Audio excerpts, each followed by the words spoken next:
сен екенсің ғой. Несібес? Ай, мына мантының ақшаларын санап отырғам. Бизнесің қалай жүріп жатыр ма? Болады, бұйырғаны. Ана жаман бәтінген байда, ана жақ, мына жақты іздеп таппадым. Қай бәтінге? Оя, балыққа неге бұлай киіп жүрім ғой? Оны анау лақтыратын ескі құсыз заттармен қораға шығарып тастағанбыз. Сол жақтан қара. Лақтыратын нес? О киюге жарайды ғой бәтінгені. Шатастырып жіберді. 2 күн болды ғой сен көрмегелі. Қатты сағынып кеттім. Сен ше? Менде. Не менде? Менде 2 күн болды сені көрмегеніме деймін. Сонда сағынбадың ба немені? Айтпақшы, кеше қатты жел соқты ғой. Сен жерде де болды ма? Я енді. Бір қалада тұрамыз ғой. Айтпақшы, қашан кездесеміз? Білмеймін. Қазір. Жарайды, мені мама шақырып жатыр. Пока.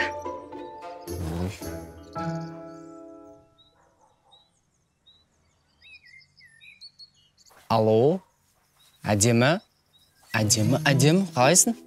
Жақсы өзі. Жақсы. Не істеп жатсың? Үйде. 2 күн болды ғой кездеспегелі. Қашан кездесеміз? Деймін. Қатты сағынып кеттім. Мен де сені сағынып кеттім. Сен ше?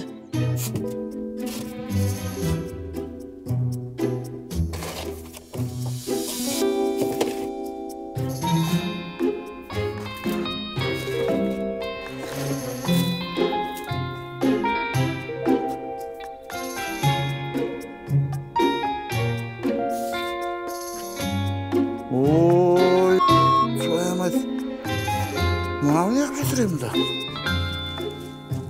Яқин. Алыстама мені, о мені,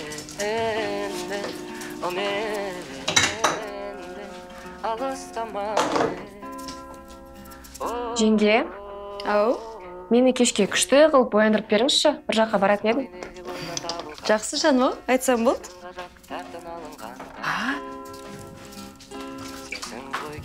Айтпақшы? Қалай жігітің, жүр ме? Ой, жеңге жайырақ сөйлесеңізші. Я жүр ғой. Аты кім еді? Асылбек. Қалай өзі былай, жақсы жігіт пе? Я, жақсы. Өзіңе ұнаса болды. Ең бастысы, мінезі жақсы, сені сыйласа болды. Байымдама, күшті қып баяндырып берем.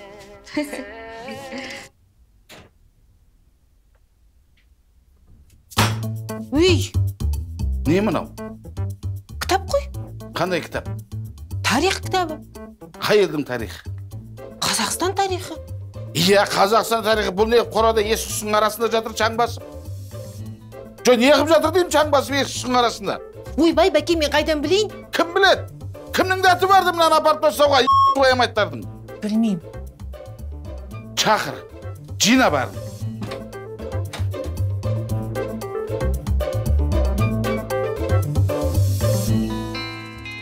Ержан қайда? Ол үйде жоқ. Кел сен бара бер. Мынау не? Не мынау? Қазақ тарихы неге қорада жатыр, а? Жалғас, Алтынай. Бұл неге қорада жатады деп сұрап тұрмын сендерден. Білесіңдер ме, бұл қазақ тарихы бүкіл біздің қазақ халқының басынан өткен өмірі, тағдыры жазылған кітап. Бәке, ашуланбашы, енді бір жолата лақтырып тастаған жоқпыз ғой. Сендер білесіңдер ме? Қытай елінде, Ресейде, Парс елінде мына қазақ тарихы біздің архивтің төрінде тұр оларда. Төрінде. Бұл неге біздің елімізде ескі құстың арасында жатады? Жоқ әлде керек етпейтіндей өтірік төсенейін жатап алып едіңдер. Бәке, болды енді, сабыр. Біз түсіндік. Екінші мәрте бұл қайталанбайды. Кітапты біздің бөлмеге апарып қояйын ба? Жоқ. Құран кітаптың қасына қой. Оның орны сол жерде. Қазақ тарихын қазақ керек етпесе, онда саудамыз бітті дей беріңдер.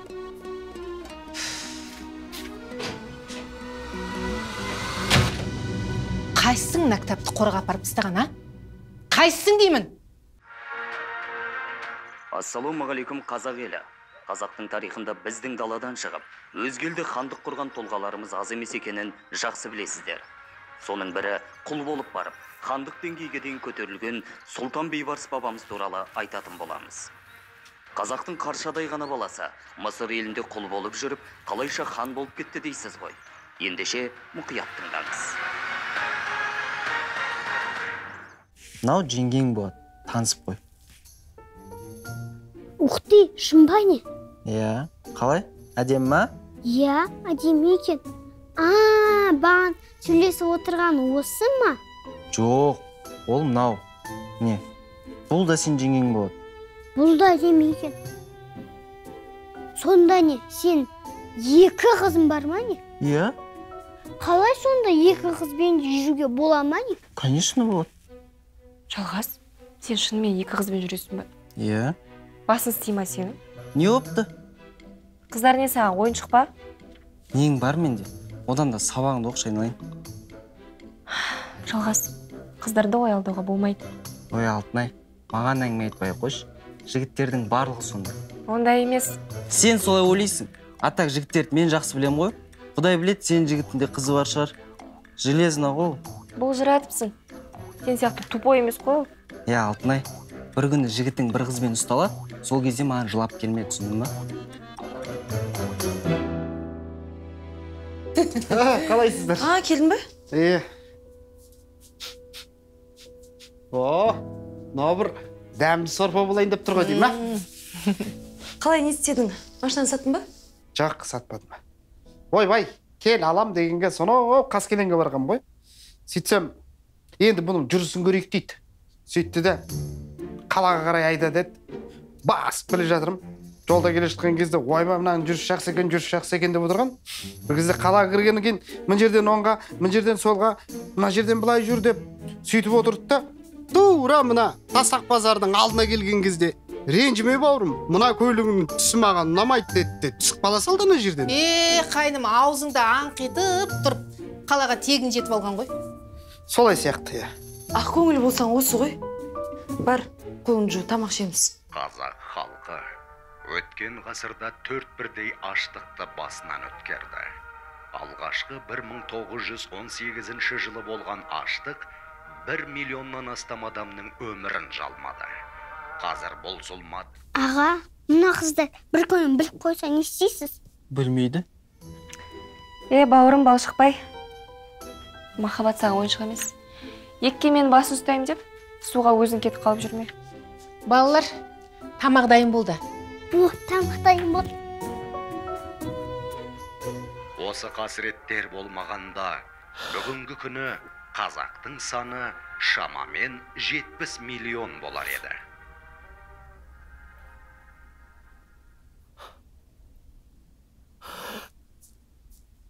Ойбай, бісміллә. Бақытжан, не болды?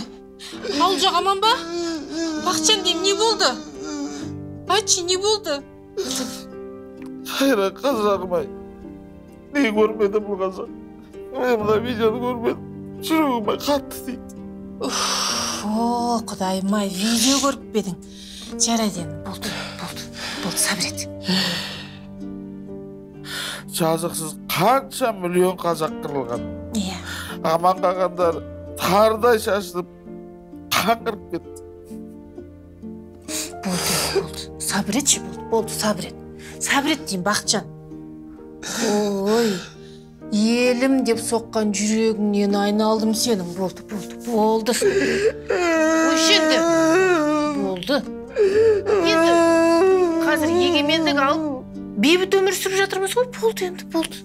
Құдайға шүкір. Сол аштығы болмағанда, соғыс деген бәлесі болмағанда, қазір Қазақстан кем дегенде 70 миллионға жеткен екен. Иә, 70 миллион болатын еді. Болды. Қойшын. Бұдан кейін көрмеш ондай видеоны. Жүрегің ауырады. Болды. Бар, беті қолыңды жуып ал, тамақ ішеміз. Сөйтеміз бе?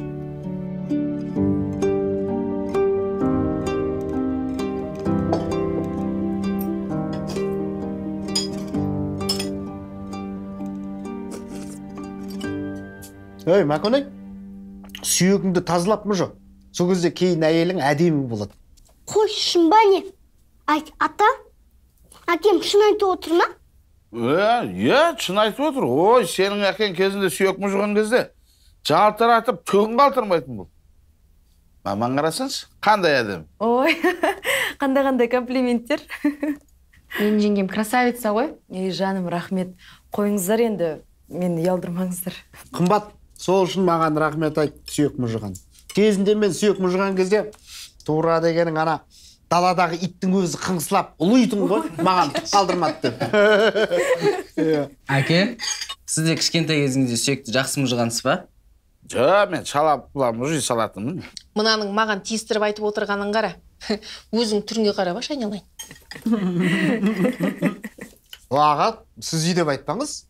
Мен жеңгем әдемі ғой. Сөйтіп айтып қойыңдаршы. Мен де мәз болып қалайын. Мен болдым. Ана тістегеніңді кім жейді? Тауысып қойсаңшы. Ой, алтынай жейсаш? Жемеймін мен. Ой, мен ақ жей салам болды. Кезінде ата-бабаларымыз ашаршылықта бір өзім нанғазар болған. Тоқшылықтың қадырын білмейді. Бейті семіргеннен көйнеме. Жақсы жан. Мамаңнан сұрандың ба? Я сұрандым, жіберді. Онда бүгін сағат 7-де алдындағы саябақта кездесек. Осы жол жалғыз келетін шығарсың? Я жалғыз барамын. Жақсы жан, кездескенше.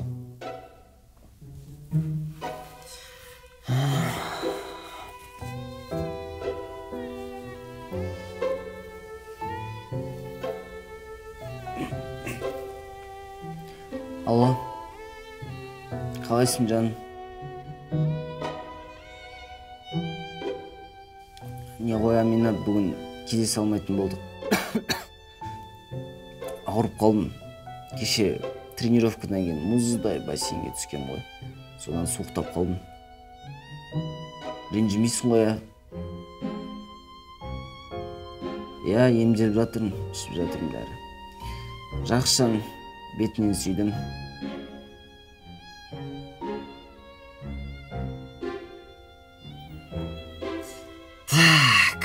Бұл шаруа бітті. Әйтпесе біздің жеріміз деген кең байтақ қой. Халқымыз 19 миллион. Мен болдым, рахмет. Мен де болдым. Бас болсын. Мен бірінші барам туалетке. Мен ол жаққа бар жатқан жоқпын. Басқа қақпайды осың. Негізі оның бәрі халықтың санына байланысты ғой. Неғұрлым халықтың саны көп болса, сонда мемлекет экономика жағы болсын, басқа жағы болсын тез дамиды. Мысалы, Жапонияны қара. Кіп-кішкентай жер. Біздікіндей қазба байлығы да жоқ. Адамып кеткен. Неге? Халқының саны 130 миллиондай екен. Дұрыс айтасыз аға. Бізде қалай? Сондықтан көбею керек халық саны. Баяғыда әжелеріміздің кезінде 10-12 баладан әр үйде. Бір үйде 4 бала болса, ойбай 4-ақ балама деуші еді ғой. Қазір не? 4 бала болса, көп балалы анаға жатады. Әйтпесе 1 бала, 2 бала. Одан демография өспейді. Дұрыс айтасың, бәке. Ержан, сендер жассыңдар ғой, енді бар үмітіміз сендерде. Жеңеше енді ол, Құдай қаласа кейін үйлі болған кезде болады ол.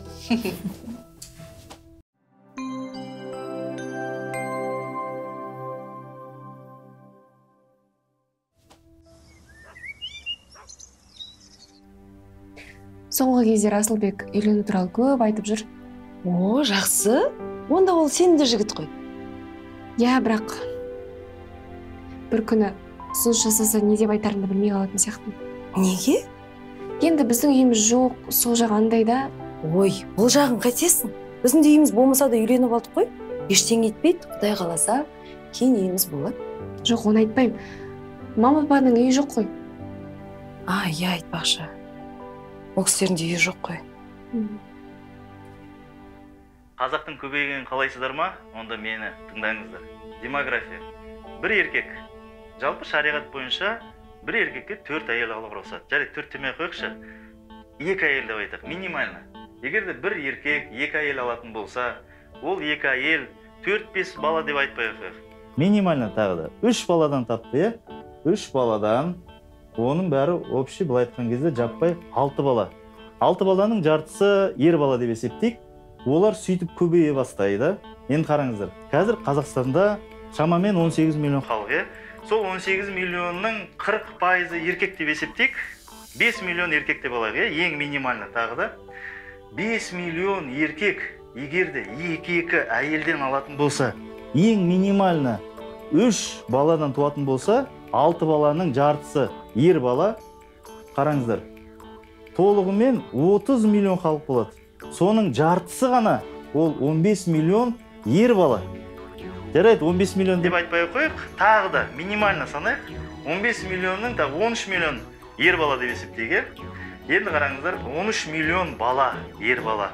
25 жылдан кейін, 25-ке толған кезде міндетті түрде үйленеді. Оларда 2 әйелден алатын болса, туатын болса, сонда 25 жылдың ішінде қазақтың саны 78 миллион балаға жетеді. Бұл 78 миллион тек қана ер баланы санап отыр мен сіздерге. Және де оның ішінде әйел балалар да бар. Енді қараңыздар, 30 жылдың ішінде кем дегенде қазақтың саны 78 миллион. Құдай қаласа, егерде осы кестені сақтайтын болсақ, қазақ одан да көбейеді. Сондықтан қымбатты бауырлар, егерде қазаққа ұлтыңа жаның ашса, ойлан. Мына жігітің дұрыс айтады. Мен бұны класстастардың чатына жіберейін.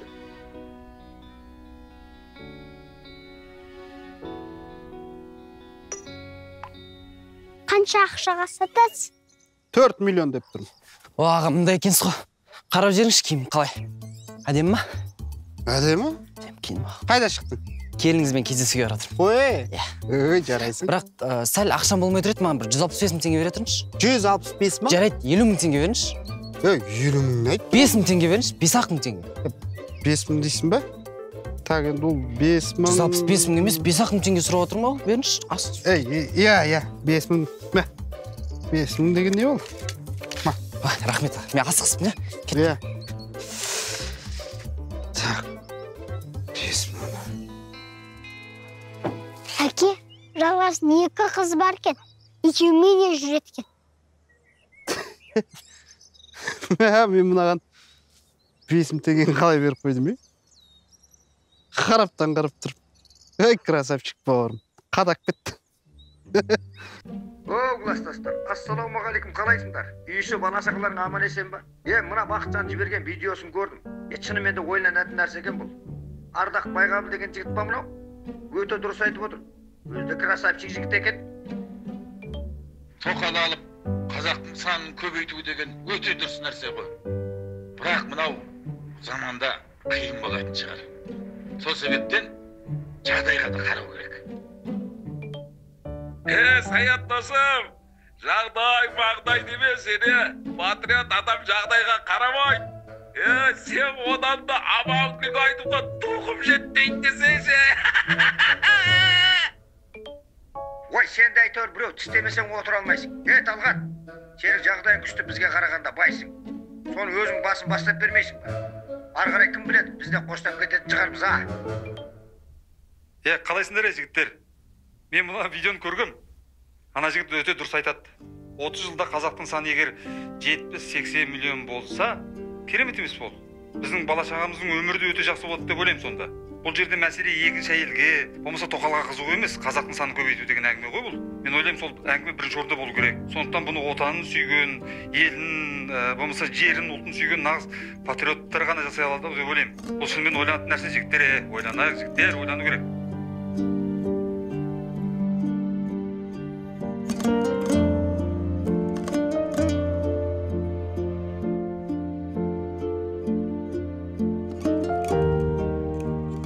Ол Ержанның сыныптасы.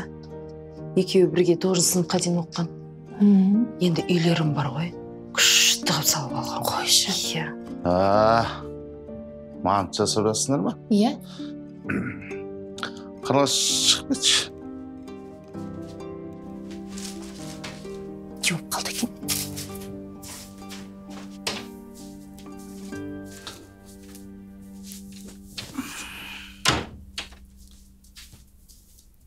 Не болып қалды, бәке? Отыр. Қалай, сенде жұмыстарың бар дұрыс па? Иә. Дұрыс. Қарлығаш, мысалы, сен қазақсың. Мен де қазақпын. Бәріміз қазақпыз. Сен қазақ болғаныңа қуанасың ба? Әрине. Мен де қуанамын. Енді қазаққа жаны ашымаса, сырттан келіп біреудің жаны ашымайды ғой. Түсінесің ғой енді. Соны айтып отырмын мен. Соған былай қарап тұрсам оңай емес екен. Немене оңай емес екен? Мен соны деймін де. Немене деп отырсың, Бақытжан? Енді тағдырдың өзі бір Алланың қолында ғой. Соған адамдар өзі әрекет жасап, былай нетпесе болмайды екен. Нені нетпесе болмайды екен? Немене деп отырсың? Ой, не дегенде енді мен соны айтып отырмын ғой енді өзіңе. Еркек болсын, еркек болып қалу керек, әйел болып қалу керек. Дұрыс қой енді. Түсінбедім. Пәкемен бірдеңе білдіріп қойдым ба? Енді жаңа кешірім сұрап, бұдан кейін қайталанбайды деп айттық қой. Ана тарих кітабын апарып, қойып қойдық Құранның қасына. Оларың дұрыс болған екен. Сендер енді өйтіп, қазақ тарих кітапты өйтіп, ары бері нетпесеңдерші. Соны айтайын деген мен.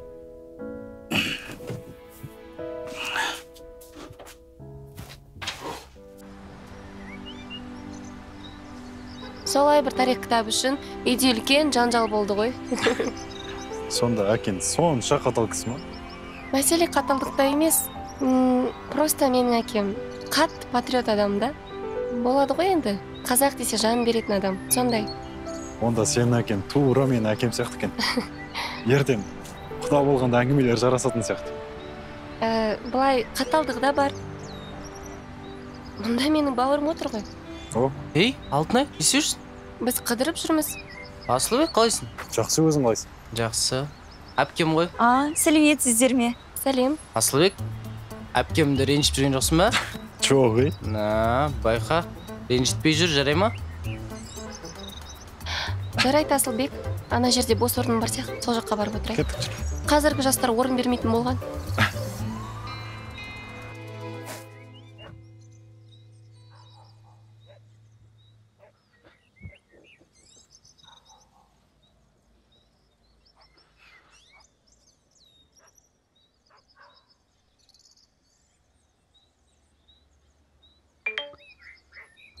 Ассалаумағалейкум, ардақ бауырым. Бұл Бақытжан деген қазақ болады. Өткенде үлкен мәселе қозғап жатырсың, қазақтың көбеюі жайында. Соған бір өзіңнен қалай ақыл кеңес сұрасақ, қалай жолықсақ болады дегендей. Рахмет.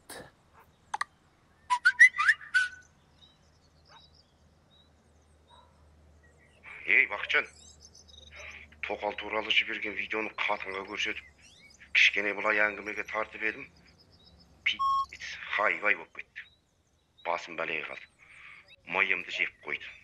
Не ғой жігіттер, бұдан кейін бұндай видеоны жібермей қойыңдаршы. Өтініш. Ей, сорыңды ұрайын. Сонда сендер үйде нешеусіңдер? Екеуміз. Менен үлкен әпкем бар, студент. Сосын мен, болды. Сонда ұл жоқ па? Жоқ. Ох ты, менің жігітім отыр ғой мұнда. Қалайсың, Жалғас? Жақсы, өзің қалайсың? Сен не істеп жүрсің?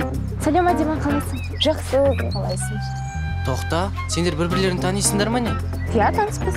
Біз кішкентайымыздан бірге өскенбіз. Біз көршіміз. Ал сен болсаң, адам емес екенсің. Ұятсыз. Тоқта, не болып кетті? Қыздар, тоқтасаңдар сөйлесек та. Браво, браво! Сол керек өзіңе. Обал жоқ саған!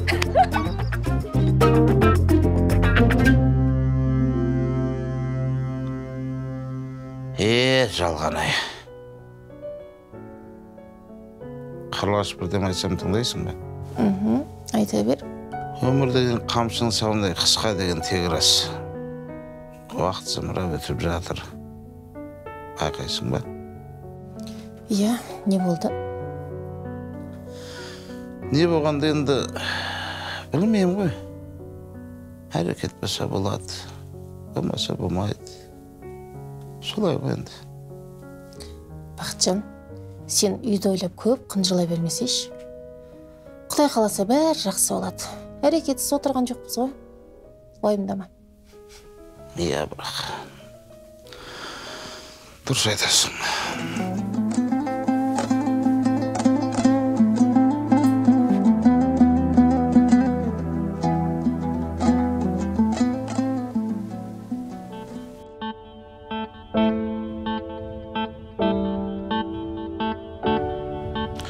Ал Ардақ бауырым, енді өзіңмен жолығып отырғанмен мен қуаныштымын енді. Мен де қуаныштымын. Сіз сияқты ел сүйгіш, отанды ойлайтын, қазақтың қамын ойлайтын ағалар көп болсын.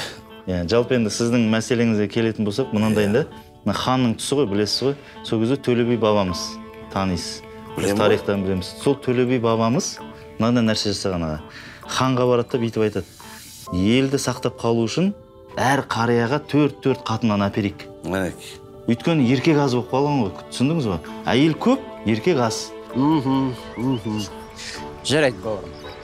Тек сен маған шындықты айтшы. Машиненің қандай минустары бар? Қай жерін жөндеу керек? Ешқандай да минусы жоқ. Ештеңені жөндеудің де қажеті жоқ. Алдында бір сақ-жоқ нәрселер болған, оның бәрін өзім жасап қойдым маған. Тек бензин құясыз да айдай бересіз ғой.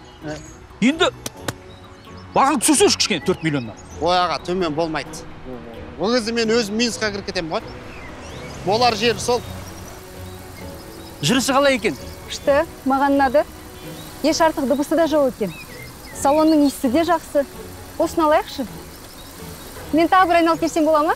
Жарайды, айналып келесіз. Аға, енді қызыңызға ұнап тұр ғой, алсаңызшы. Жоқ, қызым емес. Екінші әйелім. Так что жеңгең болады. Сонда біріншіңізбен... Қой сақтасын. Біз енді анамен де, мынамен де бәрі ойдағыдай. Уайымдама. Аға, мықты екенсіз сонда, қолыңызды алып қояйын. Жығысты болсын. Рахмет. Жақсы, 4 миллион дедің ба? Иә, 4 миллион. Әттең, қаз боласам, қаз құлан болып шығатын едім. Жарайды. Нотариусқа жүрші, 4 миллион болсын, 4 миллион болсын. Жүрді, болды аға, жүріңіз. Екінші әйел алу мәселесі жалпы оңай емес. Адам өзінің жағдайына да қарау керек. Одан кейін енді бір мәселе, білесіз ғой, екі жаққа да бірдей қарау керек. Осыны түсіну керек та. Олай дұрыс айтасың, иә. Содан кейін әйел деген аманат енді. Оны да түсініңіз, өйткені сізде де қызыңыз бар, менде де қыз бар.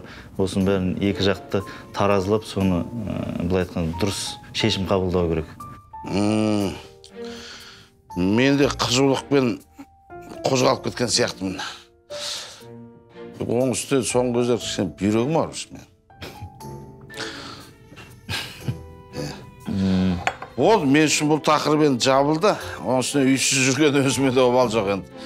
Енді қазақтың саны өздеріңе аманат, Ардақ бауырым. Бала-шағаң көп болсын. Әмин. Көп рахмет. Сізге рахмет аға, Алла разы болсын. Менде уақыт болып қалды аға, менде жақсы. Иә. Біраз көзімді аштың. Аман болыңыздар. Жақсы. Енді біз алдын ала біліп отыратын сайтан емеспіз. Иә. Уақыты келгенде естиді. Онысы қызық адам екен. Онда. Иә. Қалайсыздар? Ержан, кел. Машина саттың ба не? Иә. Жақсы oldu. Жақсы бағаға кетті. Мына соның құрметіне мыналарды ала салдым. Мына жерде көкөністер, сосын мына бір кішкене қаз алдым. Сосын мынандай Медина деген бір шай ала салдым. Анау рекламадағы шай ше? Иә. Ондай. Медина дейді? Жақсы шай шығар онда? Айтпақшы. Мен машинемді қандай адам алды деп ойлайсыздар? Қандай адам? Кім алды? Андай ғой, бір жасы үлкендеу келген бір аға өзінің тоқалын алып берді ғой. Тоқалына? Иә.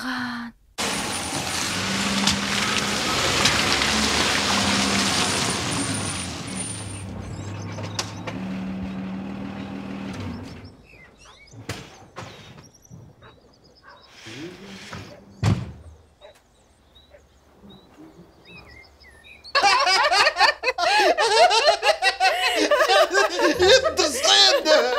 Мына сіңдер ғой. Ой, ана келіңіз. Кімді айтсаң сол келеді.